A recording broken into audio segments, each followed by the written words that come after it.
Alors nous nous sommes téléportés et là nous arrivons dans une nouvelle salle. Vous pouvez nous la décrire et nous expliquer quelle est sa fonction? Alors, en fait, c'est le point d'entrée et d'arrivée des avatars la première fois qu'ils s'inscrivent sur le site internet. On a eu l'autorisation de Linden Lab de pouvoir faire l'inscription et la création des avatars. Et ces avatars arrivent directement sur Ivoire, à cet endroit. Et donc, on a tout un espace d'accueil qui permet aux nouveaux arrivants de d'avoir un support pédagogique qui leur permet de connaître les fonctions de base de Second Life. Alors c'est notable et c'est suffisamment rare dans les mondes virtuels pour qu'on puisse le souligner. Vous avez une entrée très très pédagogique qui permet d'expliquer aux béotiens quels sont les rudiments de Second Life. On le voit ici, écrire si on est perdu, interagir. Donc tous des enjeux qui sont très très pédagogiques sur la coopération, la collaboration, la gestion de l'espace. Comme cette île qui fait 65 000 mètres carrés, qu'il y a beaucoup d'endroits intéressants pour les internautes, c'est un petit peu difficile de se retrouver et donc on des cartes qui leur permettent d'être dans le ciel et en particulier un palais des congrès et un amphithéâtre. On aura certainement l'occasion de les visiter. Alors, comme vous avez pris la précaution de mettre un espace explicatif, ça signifie que les mondes virtuels ne sont pas encore très familiers aux internautes. Est-ce que vous passez pas pour quelqu'un d'un peu, si j'ose l'expression, borderline dans votre milieu? Et comment faites-vous pour amener les dentistes, on imagine plutôt dans leur cabinet, à les amener dans ces mondes virtuels? Énormément de mal, énormément de difficultés. D'abord, ils ont plus envie de se connecter.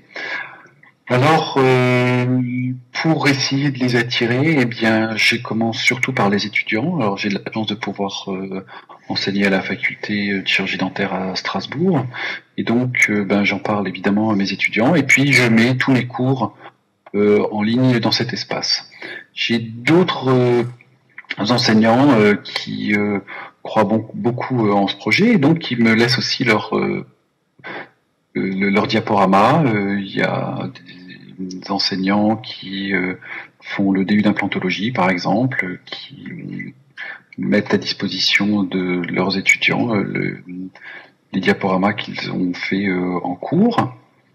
Mais c'est vrai que faire venir les chirurgiens dentistes, c'est extrêmement difficile. Parce que c'est une technologie un peu nouvelle et qui demande un petit peu de dextérité pour les anciens. Je mise beaucoup sur les nouveaux arrivants qui sont nés avec une console en main.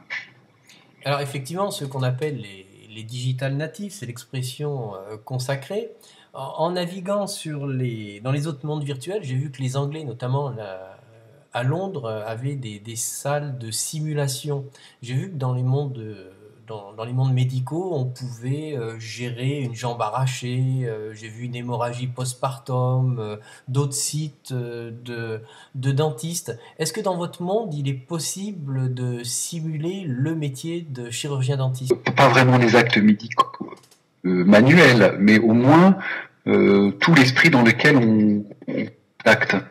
On a construit par exemple un serious game sur les urgences médicales au cabinet dentaire.